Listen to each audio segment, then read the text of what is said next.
விஸ்வரூப தரிசன யோகத்தை நாம் பார்த்து வருகின்றோம். இதில் பகவான் கிருஷ்ணர் தன்னுடைய அர்ஜுனனுடைய வேண்டுகோளுக்கு இணங்க தன்னுடைய விஸ்வத்தை, அதாவது அனைத்தும் நான், என்னால்தான் நானே அனைத்திலும் வியாபித்து இருக்கின்றேன், பிறப்புக்கும் இறப்புக்கும் அனைத்து உயிர்களினுடைய மரணத்திற்கும் காரணம் நானே என்று பகவான் இதில் கூறினார் என்று சஞ்சயன் வர்ணனை செய்கின்றான். நாம் பார்ப்போம். பலவிதமான வர்ணங்களும் பலவிதமான முகங்களும் பலவிதமான கைகள் கால்கள் பலவிதமான முகத்தை பார்த்து நீங்கள் யார் என்று அர்ஜுனன் ஆச்சரியத்துடனும் பயத்துடனும் பக்தியுடனும் பகவானை கேட்டான். நாம் அதில் பார்ப்போம். பகவான் அர்ஜுனனுக்கு விஸ்வரூப தரிசனத்தை காட்டிய பின்பு கூறினார், காலக அஸ்மி, நானே உலகை அளிக்கின்ற காலனாக நான் இருக்கின்றேன். யாரை? மக்களை அழிப்பதற்கு நான் இப்பொழுது ஆரம்பித்திருக்கின்றேன். அதை அர்ஜுனன் கேட்பான், உங்கள் ஆபத் பாண்டவன் அநாதரக்ஷா அல்லவா நான் கேள்விப்பட்டேன், திரௌபதிக்கு மானம் காத்த கண்ணன் என்றல்லவா நான் கேள்விப்பட்டேன், உங்களை உக்கிரமான செயலை செய்யக்கூடிய உக்கிரமான வடிவத்தை ரூபத்தை உடையவர்கள் நான் என்று ரூபத்தை உக்கிரன் என்று ருத்ரன் என்று நான் நினைக்கவில்லை என்று சொல்லப் போகின்றான். பகவான் இப்போ சொல்றார், நீ போரில் இல்லாவிடிலும் அவர்கள் இறப்பார்கள் என்று. எப்படி கக்கின்ற வாய்களிலிருந்து நெருப்பை கக்கின்ற அனைத்து மக்களாக விழுங்கிக் கொண்டு நெருப்பை கக்கிக் கொண்டு அனைத்து மக்களையும் நீ விழுங்கிக் கொண்டிருக்கின்றாய். அனைத்து மக்களும் உன்னுடைய கோர பற்களில் சென்று சஞ்சமடைகின்றனர். உதாரணம் நம்ம பார்த்தோம். எப்படி விட்டில் பூச்சியானது பிரகாசத்தை அடைந்து பிரகாசத்தில் விழுந்து மடிவது போல, எப்படி நதியானது வேகமாக சமுத்திரத்தை ஓடுவது போல, நதி ஓட்டத்தை பார்த்தீங்கன்னா தெரியும், ஓய்வே இருக்காது, ஓடிக்கொண்டே இருக்கும். எதுக்கு? சமுத்திரத்தை நோக்கி ஓடிக்கொண்டு இருக்கும். இப்படிப்பட்ட அர்ஜுனன் அதை எதிர்பார்க்காத இந்த விஸ்வரூப தரிசனத்தை பார்த்து அவன் பகவானிடம் ஒரு வேண்டுதல் வைக்கின்றான். என்ன அப்படிங்கிற நம்ம பார்ப்போம். ஆக்யா 31வது ஸ்லோகம். ஆக்யாகுமே கோ பகவான் உக்ரரூபம், ஆக்யாகுமே கோ பகவான் உக்ரரூபः, நமோஸ்தே தேவ தேவ வரப்பிரசீதம், நமோஸ்து தேவ வரப்பிரசீதம், விஞ்ஞாதுமிச்சாமி பவந்தமாத்யம், விஞ்ஞாதுமிச்சாமி பவந்தமாத்யம், நகி பிரஜானாதி தவ பிரவருத்திம், நகி பிரஜானாதி தவ பிரவருத்திம். அதாவது அர்ஜுனன் பகவானுடைய உக்ர ரூபத்தை பார்த்து, நீங்கள் உக்ரம்னா ருத்ரம், ருத்ரம்னா அழிக்கின்ற ரூபத்தை உடையவர், உக்கிரமான ரூபத்தை பயப்படும்படியாக ரூபத்தை உடையவர், அல்லது ருத்ரம் பயப்படும்படியாக செயல்களை செய்பவர், காட்டுபவர். இது அனைத்தும் உக்ரம் எனப்படும். உக்ரம் ருத்ரன் எல்லாம் ஒன்றுதான். அதனால பகவான் இப்பொழுது உக்ர ரூபத்தை நீங்கள் விளக்கி இருக்கிறீர்கள்.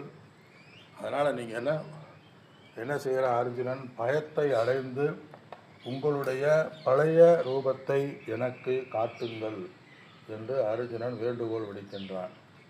நான் உக்ர ரூபத்தை காண்டு உக்ர ரூபமானது எனக்கு போதுமானதாக இருக்கின்றது, ஆகையினால நீங்கள் உங்களுடைய பழைய உருவத்தை எனக்கு காட்டுங்கள் என்று அர்ஜுனன் இந்த 31வது ஸ்லோகத்தில் விடுக்கின்றான். என்ன?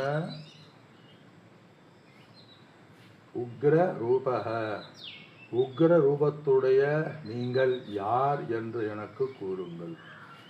நீங்கள் யார்? எப்படிப்பட்டவர்? நீங்கள் ஏன் இந்த மாதிரி செய்கிறீங்க?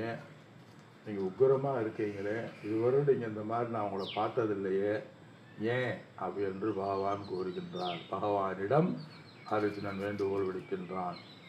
தே உனக்கு நமக நமஸ்காரம், நமோகோ அஸ்து, உங்களுக்கு நமஸ்காரம் அஸ்து இருக்கட்டும், உங்களுக்கு நமஸ்காரம் இருக்கட்டும் சொல்கிறான்.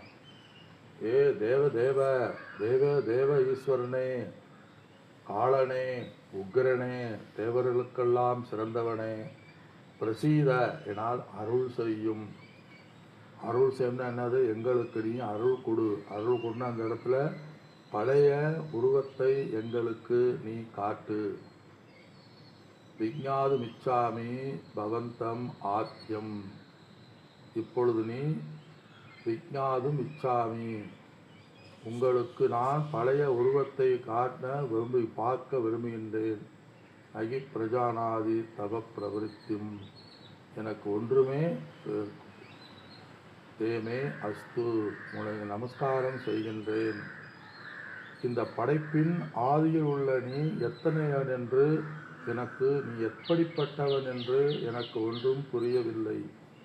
காரணம், உன்னுடைய விஸ்வரூப தரிசனம் எங்கு தொடங்குகின்றது, எங்கு முடிகின்றது, இடைவெளி என்ன என்று தெரியவில்லை. பார்க்க இடமெங்கும் நீங்களே இருக்கின்றீர்கள்.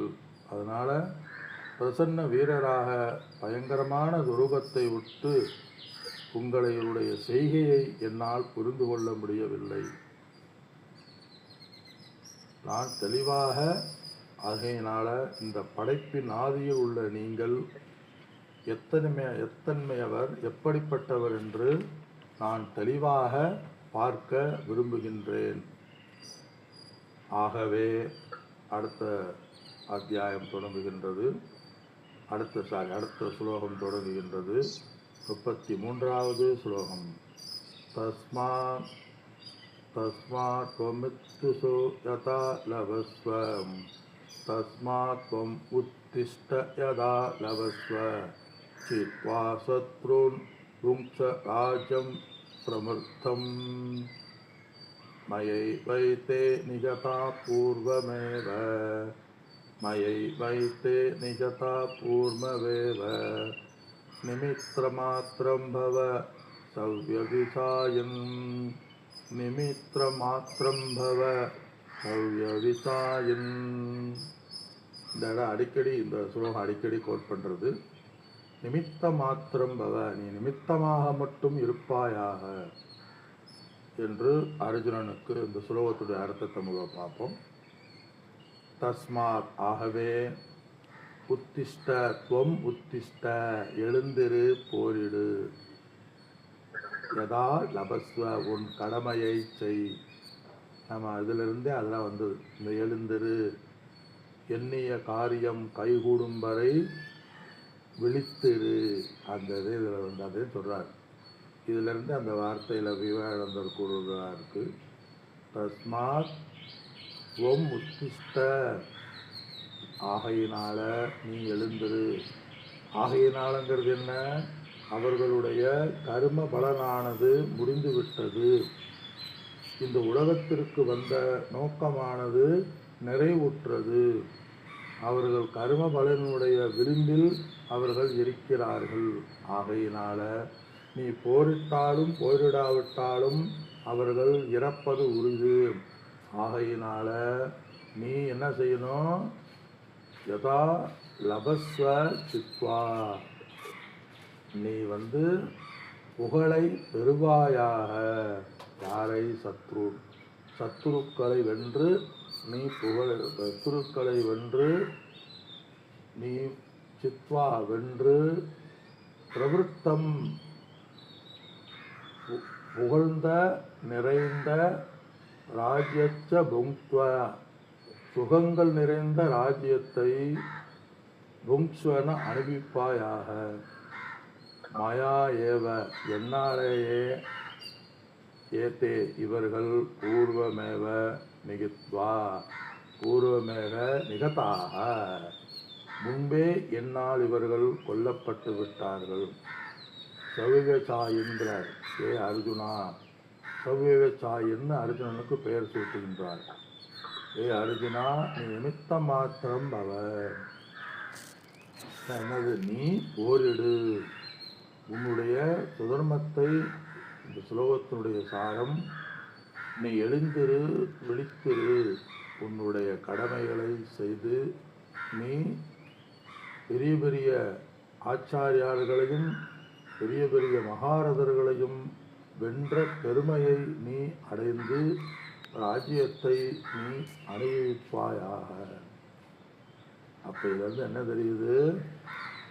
வாழ்க்கையில் நாம் நம்முடைய கடமைகளை செய்து அதை இறைவனுக்கு அர்ப்பணமாக தன்னுடைய கடமையாக பாவித்து எது கர்ம பலன்களால் நுகரப்பட்டதோ வந்ததோ அதை நாம் அனுபவிக்க வேண்டும் ஆனந்தமாக. நம்மளாம் யாரு? நிமித்த மாத்திரம். நம்ம ஒரு கருவி, இன்ஸ்ட்ருமெண்ட். ஆண்டவன் எப்படி படைக்கப்பட்டானோ அப்படி நாம் படைப்போம், அப்படி நாம் செயல்படுவோம். யாருமே எதையுமே கையில், யாருடைய கையிலும் இல்லை. அனைத்தும் நாம் நிமித்த மாத்திரம்.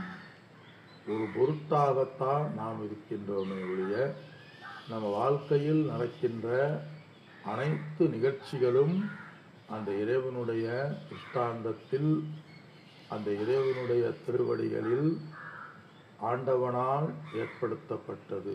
அதே நாராயணசாமி அடிக்கடி சொல்வார், everything is already programmed by Parameswara, everything is already organised by Parameswara அப்படிம்பார். அதுவே நிமித்திர மாத்திரம்.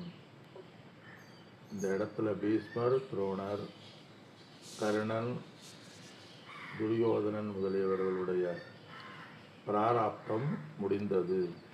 அதனால நீ நிமித்த மாத்திரம், நீ போரிடு. என்ன செஞ்சணும்? முதலில் போரிடு. என்ன செய்யணும்? எதால் அவஸ்வ. முதலில் கீதை ஞானத்தை மட்டுமே ஒருவருக்கு அடைய வேண்டும் என்று வலியுறுத்துகிறது. இதில் நீ மோட்சத்தை அடைய விரும்புவனாக நீ ஞானத்தை அடைய முயற்சி செய். அந்த ஞானம் தான் வாழ்க்கையினுடைய குறிக்கோள். அந்த ஞானத்தை அடைவதற்கு அவரவர்களுடைய பிராராப்தத்தின்படி 2 விதமான வாழ்க்கை முறைகள் இருக்கின்றது. ஒன்று கர்மயோகம், இது ஒன்று ஞான யோகம். கர்மயோகம் குடும்பத்தில் உள்ளவர்கள், இல்லறத்தில் உள்ளவர்கள் செய்ய வேண்டியது. ஞான யோகம் சாஸ்திர விசாரத்தை நாம் செய்ய வேண்டியது. இதுதான் 2 வாழ்க்கை முறை. நம்ம சன்னியாசம் எடுத்துக்கிட்டு இல்லறத்தில் இருக்கிற கடமைகளை கர்மயோகமாக செஞ்சுட்டு இருக்கோம். கர்மயோகத்தை செய்கிறவங்க கர்மயோகத்தை செய்கிறதில்ல, கர்மமாக செஞ்சுட்டு இருக்காங்க. சன்னியாசத்தை எடுத்துக்கொண்டு இல்லற கடமைகளை, சில்லற கடமைகள் சேவை, சர்வீஸ், இதெல்லாம் பண்ணிட்டு இருக்கோம். இப்போ எதை பண்ணணும்? சன்னியாசத்துடைய முக்கிய நோக்கம் என்ன? ஞானத்தை நீ அடைவாய். ஞான விசாரம் நீ செய்ய வேண்டும். அவரவர்கள் அவர்களுடைய கடமையில் ஞான விசாரத்தை நீ செய்து அதில் நீ பக்குவத்தை நீ அடைவாயாக. அதனால் எல்லோராலும் பின்பற்றப்படுகின்ற கர்மயோக வாழ்க்கையை நீ செய்வாயாக. அது சொல்றார். பெரும்பாலானவர்களுக்கு உகந்தது இந்த கர்மயோக வாழ்க்கை தான். தன் கடமையை கர்ம யோகமாக நாம் செய்ய வேண்டும். அதனால் இந்த கடமை, இந்த போரிடுதல் என்கின்ற கடமை உனக்கு வாய்த்திருக்கின்றது. அதை நீ வெறும் யுக்தமில்லை, நீ சத்திரியன். நீ தர்மத்தை நிலைநாட்டுவது ஒரு சத்திரியனுடைய கடமை. ஹே அர்ஜுனா, நீ அதை தடுக்க முயன்றாய். அது நீ உன்னுடைய கடமை போரிடுவது. அதனால் நீ பெற்று தர்மத்தில் நிலைநாட்ட சிறிதும் தயங்காமல் பீஷ்மர் துரோணர் முதலிய வீரர்களை நீ அஞ்சாமல் வெற்றி பெற்று புகழை அடைவாய். ஆனால் பீஷ்மர் துரோணர் முதலியவர்கள் அதிரர்கள் வெல்வது அவ்வளவு சாதாரண காரியம் இல்லை. நீ அவரை வென்று விடுவாய். அது மட்டுமல்ல, பயப்படாதே. மயா ஏவ ஏதே பூர்வமேத நிகிதக, என்னால் முன்பே அவர்கள் கொல்லப்பட்டு விட்டார்கள் சொல்றார். என பகவான் கால வடிவம் கொண்ட அவரால் அவரவர் கர்மபலத்தினுடைய அடிப்படையில் அவர்களுடைய ஆயுள் காலம் நிர்ணயிக்கப்படும். அவர்களுடைய கர்ம பலனானது முடிந்தது, அவர்களுக்கு ஆயுள் காலமானது முடிந்து விட்டது. ஆகையினால நீ அவர்களை கொள்வது வெறும் என்னது, வெறும் செயல்கள் தான். நீ வெறும் நிமித்தந்தே, கர்மபலம் முடிஞ்சு போகிறாங்க, வெறும் நிமித்தம்தான். இதிலிருந்து நம்ம எப்படி எடுத்துக்கணும் அப்படிங்கிறது ரொம்ப முக்கியம். நம்ம இதில் நிமித்தம் மாத்திரம் பவனை எப்படி எடுக்கணும்னு சொன்னால், அவர்களுடைய கர்ம பலன் முடிந்ததும் அர்ஜுனன் பீஷ்மத்துறனருக்கு யமனா வந்தான். அது மாதிரி நமக்கு யார் யமனா வருவா? ஹார்ட் அட்டாக் வரலாம், இல்லை கிட்னி ஃபெயிலியராக வரலாம், இல்லை பிளட் ப்ரெஷராக வரலாம், இல்லை சுகராக வரலாம், எது வேண்டுமானாலும் வரலாம். சிலது காரணமே இல்லாமல் வரலாம், வயசில் ஏஜில் வரலாம். அதனால் இந்த கர்ம பலன் முடிய முடிய முடிய உடல் ஒவ்வொரு மாற்றத்தை அடைந்து கொண்டே வரும். இறுதியில் அம்பு எஞ்சா அந்த அம்பு எங்கு முடியும்? லட்சியத்தை அடைந்தவுடன் அம்பு முடிவது போல இறுதியில் அது முடியும். பகவான் சொல்றார்.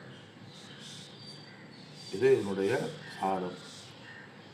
மீதியை நாம் அடுத்த வகுப்பில் சிந்திப்போம். அனைவருக்கும் என்னுடைய வணக்கங்கள். ராமானந்த மகாராஜுக்கு என்னுடைய நமஸ்காரம். ஹரிவோம். ஹரிவோம். மாரா இயேசுநாதர் படம் இருக்கு, இயேசுநாதர் படம் இருக்கே. சரி, நல்லது. அங்கே இருக்கீங்களா? சரி சரி சரி. ஆக்காடுங்களாம் நடந்துச்சா? நல்லது நல்லது நல்லது. போ மரம் போ. ஆமாம் ஆமாம். முருகன் இயேசு, சிவானந்தன், பரமஹம்சர், யோகானந்தா, பரமஹம்ச யோகானந்தாவா? ஓகே. அவங்க எல்லாம் வச்சுருப்பாங்க. ஆமாம். நல்ல வரம்.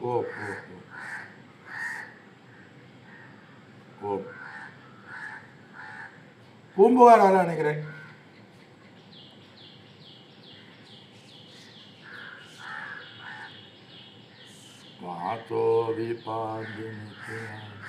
ஐயா, திங்கட்கிழமை என்ன போடணும்னே? என்ன போடணும்ல? அப்புறம் திங்கட்கிழமை என்ன போடணும்? பிரதோஷம்ல நிறைய ஆள் வருவாங்களே.